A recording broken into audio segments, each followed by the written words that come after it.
L'Argentine a encore gagné, a encore convaincu et a de nouveau laissé une sensation très claire.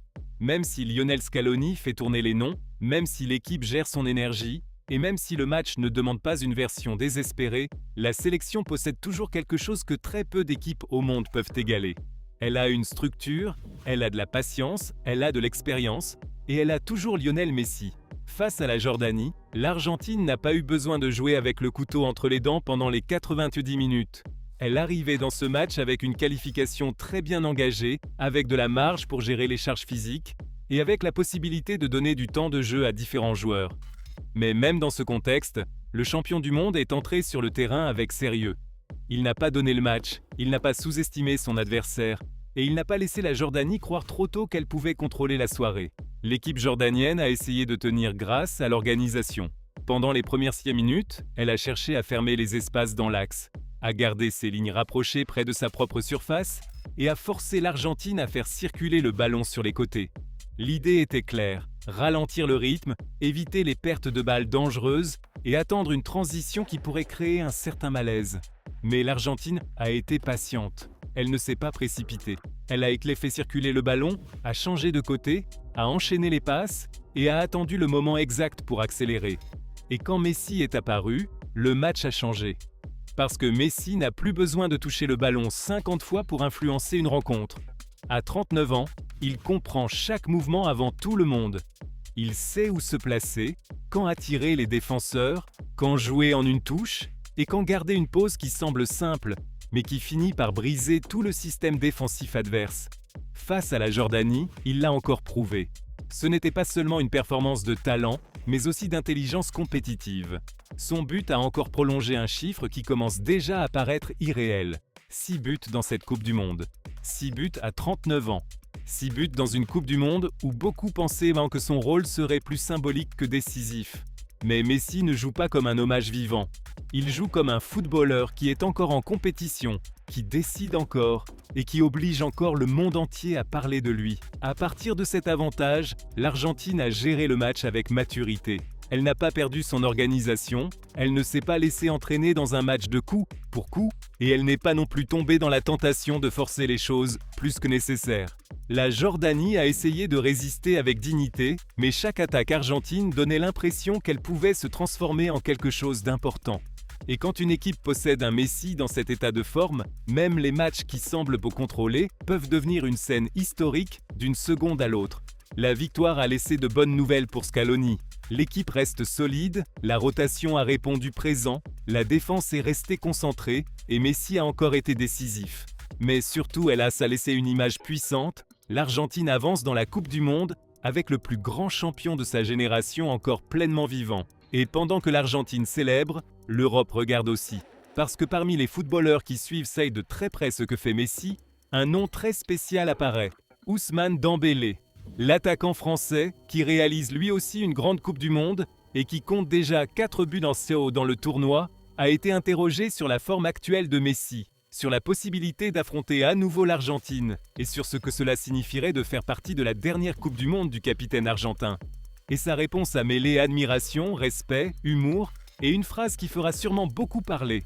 Ce que fait Léo est incroyable. Je ne trouve pas d'autres mots. Parfois, on essaie de l'analyser d'un point de vue footballistique, à travers les chiffres, l'âge, le contexte, mais au final, cela devient quelque chose de très simple. C'est Messi. Et avec Messi, très souvent, les explications normales ne suffisent pas. À commencer Dembélé, le Français qui a partagé le vestiaire avec Messi au Barça et connaît de près sa manière de s'entraîner, de concourir et de comprendre le jeu, n'a pas caché son admiration en parlant de la performance de l'Argentin dans cette Coupe du Monde. Le fait qu'il ait 39 ans et qu'il compte 6 buts dans une Coupe du Monde, c'est fou. Mais je le dis avec tout le respect du monde. Ce n'est pas fou parce qu'il serait surprenant que Léo marque des buts. Nous savons tous qui il est.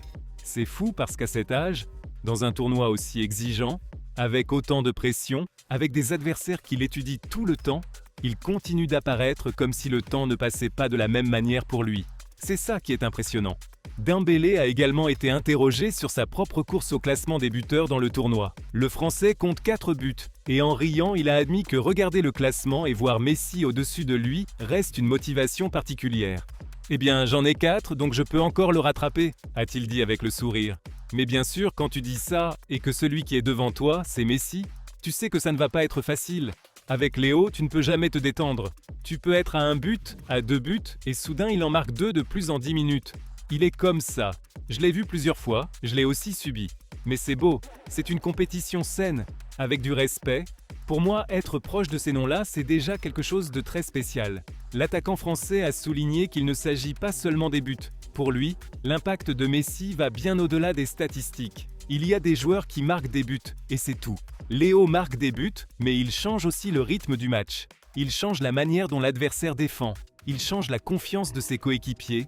Il change la peur de l'autre équipe. Même quand il ne touche pas le ballon, tu sais où il est. Les défenseurs savent où il est. L'entraîneur adverse sait où il est. Peu de footballeurs ont ça. En réalité, très peu l'ont. Et Léo l'a depuis 20 ans. Dembélé a insisté sur le fait que Messi reste un point de référence pour toute une génération de joueurs. Même pour ceux qui évoluent déjà au plus haut niveau. Je pense que beaucoup d'entre nous ont grandi en regardant Léo.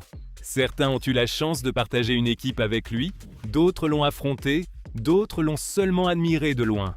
Mais nous avons tous appris quelque chose. Sa façon de jouer, son calme, son contrôle du corps, sa manière de décider dans les petits espaces. Parfois, on a l'impression qu'il ne court pas énormément, mais il voit des choses que personne d'autre ne voit. Ça aussi, c'est du football. Ce n'est pas seulement de la vitesse, ce n'est pas seulement du physique, ce n'est pas seulement de la puissance. Léo t'enseigne que l'intelligence peut être plus rapide que les jambes. Le Français a également parlé de l'Argentine et du poids que représente le fait d'affronter une sélection qui arrive en tant que championne du monde et qui a toujours Messi comme leader. L'Argentine est une équipe très forte, ce n'est pas seulement Léo. Il faut le dire, ils ont une structure très claire, des joueurs qui savent concourir, beaucoup de caractère et une identité que l'on remarque depuis des années maintenant. Ils sont champions du monde, pour une raison. Mais bien sûr, quand tu as aussi Messi, tout change. Parce que tu peux jouer un match parfait pendant de longues minutes et sur une action, il casse tout. Quand on lui a demandé s'il aimerait affronter l'Argentine dans cette Coupe du Monde, Dembélé n'a pas hésité. Bien sûr que j'aimerais ça. Ce sont les matchs que l'on veut jouer. France contre Argentine, c'est toujours spécial, surtout après tout ce qui s'est passé ces dernières années. Ce sont de grands matchs, des matchs qui restent dans la mémoire des gens. Et si cela peut aussi être la dernière Coupe du Monde de Léo, alors encore plus. Faire partie de cela serait quelque chose de très grand. La référence à la dernière Coupe du Monde de Messi a ouvert une partie plus émotionnelle de ses déclarations. Dembélé a été prudent mais aussi très honnête en parlant de ce que cela signifierait de partager un terrain avec l'Argentin lors d'une Coupe du Monde pour la dernière fois. On ne sait jamais ce qui va se passer parce que Léo te surprend toujours. Mais si c'est vraiment sa dernière Coupe du Monde, nous tous ici comprenons que nous sommes en train de voir quelque chose d'historique. Ce n'est pas simplement un joueur de plus qui dit au revoir. C'est l'un des meilleurs de tous les temps, peut-être le meilleur, qui joue ses derniers matchs sur la plus grande scène. Être là, l'affronter, concourir contre lui, ce serait un privilège. Le Français s'est aussi souvenu de son époque partagée avec Messi et a laissé une phrase pleine d'affection. C'est toujours un plaisir de jouer avec lui. Ça l'était quand nous étions coéquipiers et c'est aussi un plaisir de l'affronter. Parce que jouer contre Léo t'oblige à être meilleur. Ça t'oblige à penser plus vite, à courir davantage, à ne pas te déconcentrer. Et jouer avec lui, c'était quelque chose de différent. Tu savais qu'à n'importe quel moment, il pouvait trouver une passe que personne d'autre ne voyait. Parfois, tu faisais un appel et le ballon apparaissait exactement là où il devait apparaître. Ça, on ne l'oublie pas. Dembélé a également mis en avant la capacité de Messi à rester compétitif sans avoir besoin de changer son essence. Il y a des joueurs qui, avec l'âge, changent en trop et perdent ce qui les rendait spéciaux. Léo s'est adapté, bien sûr, mais il reste Léo. Peut-être qu'il choisit davantage ses moments, peut-être qu'il gère davantage ses efforts, mais quand il décide d'accélérer, il reste dangereux. Quand il reçoit près de la surface, il crée toujours cette sensation que quelque chose peut arriver. C'est la chose la plus difficile à maintenir avec le temps. Et lui, il l'a encore. À propos de la possibilité de le rattraper au classement des buteurs, Dembélé a de nouveau plaisanté, tout en gardant un ton respectueux. « Je vais essayer de faire mon travail. Si je peux marquer plus de buts, tant mieux. Si je peux rattraper Léo, ce serait bien, mais je ne sais pas s'il va me laisser faire, » a-t-il dit en riant. Avec Messi, on ne sait jamais. Aujourd'hui, il en a 6, demain il pourrait en avoir 8. Donc il vaut mieux ne pas trop promettre. Je vais simplement essayer d'aider la France et de profiter de cette Coupe du Monde. Enfin, Dembélé a laissé une réflexion qui résume le sentiment de beaucoup de footballeurs actuels face à la forme actuelle de Messi. Je pense que le plus impressionnant, c'est que nous continuons à parler de lui comme si c'était la première fois. Tant d'années sont passées, il a tout gagné, il a battu tellement de records, et pourtant, il continue de créer de l'attente. Avant chaque match, les gens se demandent ce que Messi va faire. C'est très difficile. Maintenir cette magie pendant aussi longtemps, c'est quelque chose qui appartient à très peu de joueurs. C'est pour cela qu'il faut en profiter. Et il a conclu avec une phrase qui enthousiasmera sûrement tous les supporters neutres du football. Si nous tombons contre l'Argentine, ce sera un match énorme. Et si Léo est en face de nous, encore plus. On veut gagner, bien sûr, mais on sait aussi reconnaître quand on joue contre l'histoire. Et Léo, c'est l'histoire. Pour moi, pouvoir partager le terrain avec lui dans cette Coupe du Monde serait un honneur.